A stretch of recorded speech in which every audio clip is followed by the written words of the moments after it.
Hi everyone, welcome to my channel. This is Avi. Today I'm going to be talking to you about the Roblox game Dig. This is a very well-developed game. A lot of people really enjoying this.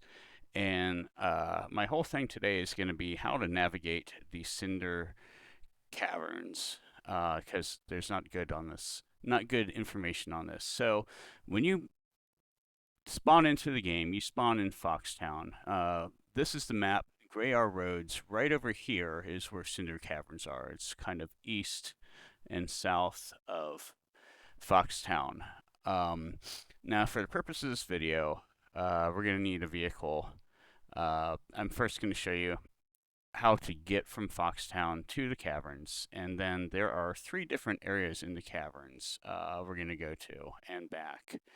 And I'm going to choose the slowest vehicle that we have just because when you're in the caves, having a fast vehicle, you're going to end up doing stuff like this a lot, running into corners.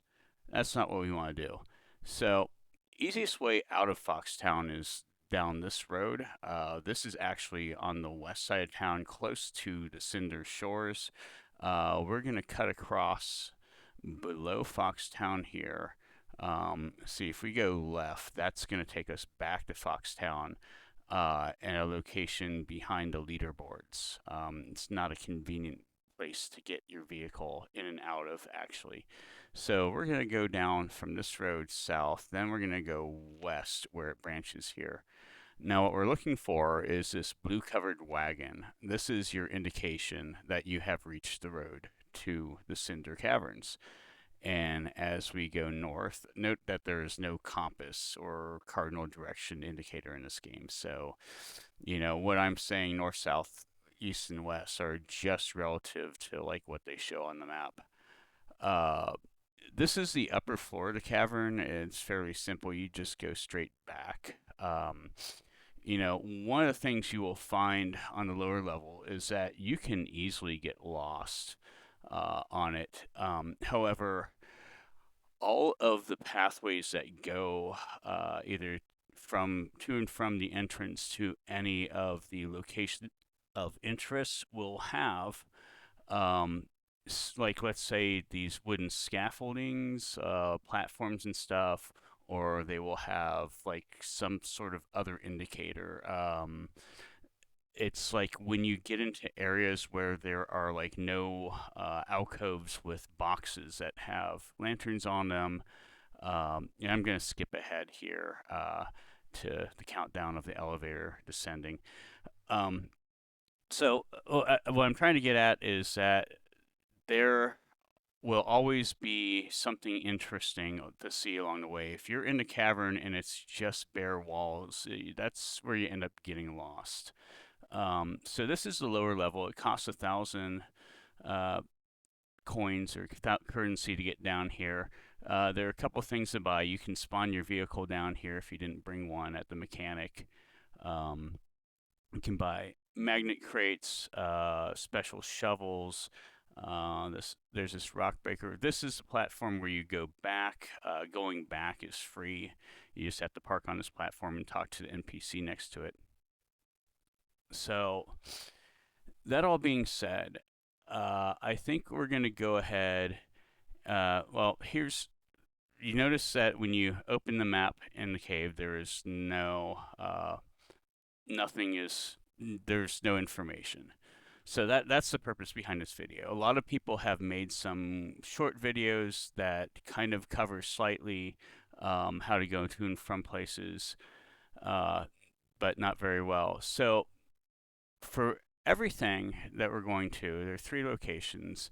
The first one we're going to is called the Blue Shroom area, which has the enchantment shrine. So we're going straight out from the elevator that we came down on, and we're looking for these blue mushrooms. We're going to follow the path of these blue mushrooms. So we first have those. We're going to go past this alcove with some boxes and lamps. Here's our next one. Note that we can go left or right. We want to go through the right where those hanging leaves are. and we can see our next blue shroom thing. So we want to keep trying to follow these. Now, there are a couple areas along this pathway where there are multiple directions. This is one of them. When you get to this single tiny shroom here all by itself, you want to turn left. If you keep going straight, you can keep going straight. You will get lost. Don't do that. So at this point, this is the first place where you need to be careful and curve around to your left on this pathway. And from this point, it's going to kind of keep rotating left and sort of like it's going up uh, to a higher level. And so we're going to keep along this way. Eventually, this is going to open out into a room that has some of those wooden scaffolds with ladders, platforms, whatever you want to call them. And there are multiple ways to go from here. And this is what I'm talking about. So, right at this point, when you get here, you want to go to your right. You want to hang right. You can go straight. I think there's two other directions you can go out here. You want to kind of hug the wall on your right and keep going around the turn. And that's going to lead you into the last part of this pathway to the Blue Shroom area. And in this last part, even though it looks like there's some like areas on the left and right, those are closed off. It is basically a one-way. Uh, you can't really make a wrong turn unless you somehow get yourself turned around 180 degrees. So the thing is, we're going to continue going down here, and eventually we will get to an area where we have to leave our vehicle behind to go into Blue Shroom as this, because the rest of the way is blocked off by these rocks. You can't drive over. There's a similar thing in Charcoal Mountain that is later game. So in this area, we got some larger blue shrooms. It goes downhill to the kind of blue shroom town and the shrine. If you have the glider for 3K monies, you can do that. The shrine is over here, and the thing with the shrine is just this is for enchanting your shovels, and there are different enchantments. They all require enchantment tomes. Honestly, so I've got the Beast Slayer shovel. This has got a base 100 boss damage. I want to get Sundering put on this, which is an extra plus 20 boss damage. And I've already sunk close to 30 enchantment tomes into trying to get Sundering on the shovel. It has not worked out. I'm going to have to keep trying. So as you go over here, there's this Blue Shroom Village. If you notice, talking to most of them, they don't speak English.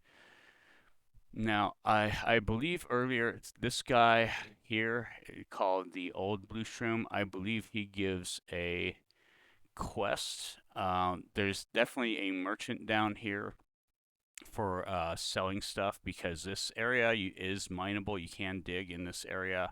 You're gonna find kind of a lot of stuff that you find in the rest of the Cinder Caverns in this.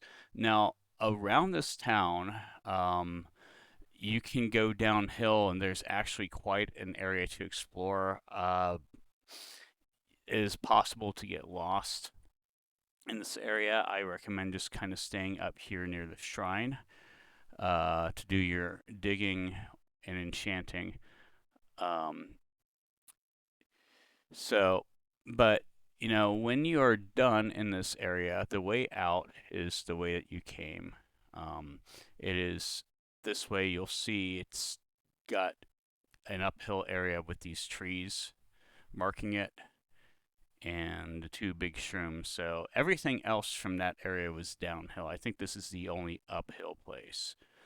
And to get across this area, you're going to need to make sure your brightness is up enough to see this. You kind of have to find the lower ends of those wedge areas, or have a item equipped that increases your jump height, one or the other. And now, to get out of this area, It is basically just a reverse of what we did getting here. So this first uphill area slant is going to be pretty cut and dry. Again, unless you somehow get yourself turned 180, there's not a way to mess up this area.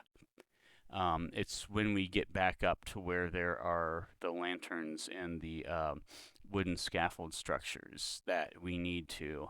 If you remember, we hugged the wall turning right to get down here. We're going to hug the wall going left when we see those. And I believe those should be coming up very soon. Yeah, there they are. So there's another player passing us. So once you get to here, we're gonna make sure to hug the wall on the left side following blue shrooms. You'll see that it's also marked with these green hanging leaves things too. So we're gonna go here, and again, we kind of want to hug to see we can possibly go right. There's a couple different ways we can go here. That's a dead end, but I think that there are caverns off to the right that can take you away. We really want to, at this point, we want to be hugging the wall, going, turning left. This is going to take us back down, and I believe it's going to start turning slightly to the right again. And that's going to take us to the intersection where we had to go left, and that's not here yet. Hang on. Right here. Okay. See where this lamp is? We want to make sure to go right. If we go left, we're going to get lost. So this was where we had to make our first left turn and be careful not to go straight on our way up here. So again, we're following these back. Eventually, we should get to some blue shrooms right next to hanging leaf thing. And at this point, you don't want to go right. You want to kind of hang to your sort of. You're still kind of curving left a bit, but it's close to being straight and a bit uphill. You'll know that you did the right thing when you pass those sets of crates and lights. And that's basically, that was the first blue shroom that we passed on our way here from the elevator area that we came down on. And see, now we're back. So coming up, the next area we're going to go to is called the Solstice Shrine. And that's where you're going to get the Solstice Shovel later. It's going to require you to kill and provide 3 basilisks, which are on the island that you will need to ride the ferry over to. Now, the start of this pathway to the Solstice Shrine is very much the same as going to the Blue Shroom area. So we're going to start off just kind of heading straight out from the elevator region past the first blue shrooms, this alcove with the boxes, and it's right here. We get past the second blue shrooms and the leaf curtain. Instead of turning right and following the blue shrooms, we actually want to bear to our left. There is a opening. It's not very thick. It's a very narrow opening here down this corridor. And now it gets slightly tricky coming up. It's not too. You're mostly going straight. This is gonna open out into an area. There's gonna be an opening to our right, and that's that right there. We don't want to go that way. When you see this branching area, you want to go to your left and go through this opening. And once you do that, you're going to be rewarded. You're going to know you're on the right track again by a set of crates with boxes. Now you get here, it branches, go to your right. And that is basically it. So once you go past those boxes, crates with the lamps, take the right branch, and then right here where you see this foliage, these bushes in this tree, this is the opening to the Solstice Shrine. And again, the purpose of this, as far as I know, is only for purchasing the Solstice shovel. This is a quest line required thing that you will need to do in order to get to Mountain Cinder, or not Mount Cinder, but Charcoal Mountain. Charcoal Mountain burns you, um, but on the island, which includes the Copper Mesas that you have to ride the ferry to, you have to do boss fights with the basilisks, and you have to collect 3 basilisks and put them on those 3 pedestals up there in order to even unlock the ability to purchase the Solstice shovel. The Solstice shovel is really strong. It has a high strength multiplier, but where if you look at the target that you have to hit, and right now, it might be because I'm recording, everything's kind of slow, and it's like actually the timing is not matching up. See, I have lost my dig streak because of this. Now, there is a charm that you can buy from the traveling merchant. I think it costs like 17K, and it is this. It is called the Tenacity Brace. What the Tenacity Brace does, um, and you'll have to go after the traveling merchant multiple times in order to find them selling it. But what Tenacity Brace does is when the heart runs out, it actually gives you a second chance. And as you see, I would have lost that dig if I didn't have the Tenacity Brace, but instead I am rewarded with an unusual spider. Now, never mind me tipping over here. I'm trying to turn around just to show the navigation back from the Solstice Shrine. So we're turning left from the entrance of the Solstice Shrine.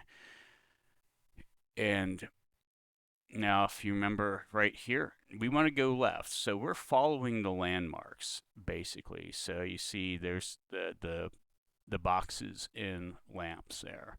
That was our indicator that we're going the right way. That is the area that we want to go past on our left now. And then if we keep going this way, it's going to let us out that little opening back onto the blue shroom path, where we split off from it just past the hanging leaves.